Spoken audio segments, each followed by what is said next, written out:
આ પુલ તૂટી ગયો, મોટું ગાબડું પડી ગયું છે અત્યારે, અને વાહન વ્યવહાર આવું બંધ થઈ ગયો ઠપ. અત્યારે માણસોને જવું હોય તો આમ 4 કિલોમીટર ફરીને જવું પડે છે. ઘણી હેરાનગતિ છે માણસોને. અને આ પુલમાં કોઈ અકસ્માત એવો બન્યો હોત તો નીચે પાણી એટલું હતું કે માણસ પડે એટલે એ મરી જ જાય. મોરબીના ઝૂલતા પુલ જેવી પરિસ્થિતિ અહીંયા થાત એમ. કેટલા ગામને અસર કરે? આ છે 15 ગામને અસર કરે એમ.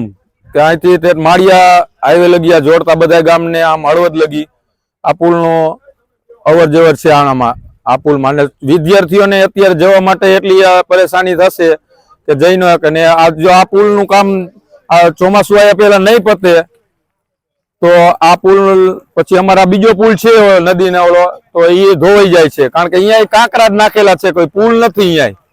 કે કોઈ એમ કઈ ન કે આ પુલ છે, પણ કાંકરા નાખીને કરી નાખે અમો, એટલે એને એમ કે આ થઈ ગયો પુલ. કલેક્ટરનું જાહેરનામું હતું ભારે વાહન નહીં ચલાવવા, તો છતાં ચાલતા હતા. હા, કલેક્ટરનું જાહેરનામું હતું, અહીંયા ઓલા બેરિકેડ મારતા હતા, બધું જીઆઈડી વાળા અહીંયા બેહારતા હતા, પણ તોય શી ખબર રાતે આ બધા હપ્તા લઈને ગમે એમ વાહનો જવા દેતા હતા.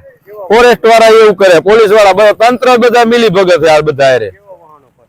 મોટા અહીંયા આ 15 ટનની કેપેસિટી વાળો પુલ હતો, અને આના ઉપર 55-60 ટનના પુલ રેતું જતી હતી. તો આ બધાને ખબર નહીં પડતી હોય કે આ વાહન ન ચાલવા દેવાય એમ. અને હજી આ બનાવે તો આ પુલ રહ્યો ને એની કેપેસિટી પ્રમાણે જ બનાવે કે અહીંયા 60 ટનની ગાડીઓ હાલવાની જ છે એમ. શું પછી 20 ટનની કેપેસિટી વાળો પુલ બનાવે તો હજી એ નથી રહેવાનું. આ પુલ આશરે 25 વર્ષ થઈ ગયા. તો અમારે છેલ્લા 5 વર્ષથી ગાબડાજામાં પડેલા છે. નગરોડ તંત્રને દેખાણું જ નથી. અને અત્યારે કામ ચાલુ છે, ગોકળગાય ગતિએ ચાલુ છે. કોન્ટ્રાક્ટરની 4 જણા મથે. હવે આવા 500 મીટરના પુલમાં 4 જણા મથતા હોય તો કેદી કામ પૂરું કરવાનું? આને ચોમાસું હમણાં આવી જાય છે, શું અમારે બોટો ખરીદવાની છે? એટલે આ સરકારને અમે કહેવા માંગી છીએ કે આવા કામો હોય, જે જોખમી કામો હોય, એને પૈસા તાત્કાલિક ધ્યાને લ્યો અને તાત્કાલિક કરાવો. હવે આ મારું ગામ આ પુલ નહીં થાય ચોમાસાની અંદર પૂરો તો મારું ગામ બેટ દ્વારકામાં ફરી જશે. અને પુલ અમારે હોડિયા લેવા પડશે. ઘરના પૈસા હોડકા લઈને અપડાઉન કરવું પડશે. સામેથી આવવું કેવી રીતે?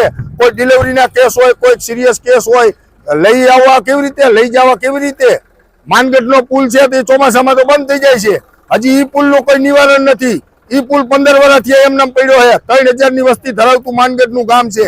હવે માનગઢ વાળાને હાડવામાં અગવડતા છે, પણ કોઈ ધ્યાન લેતું નથી, કોઈ હરખું કામ કરતું નથી. એટલે સત્વરે આ પુલની કામગીરી ઝડપથી કરે એવી અમારી માંગ છે.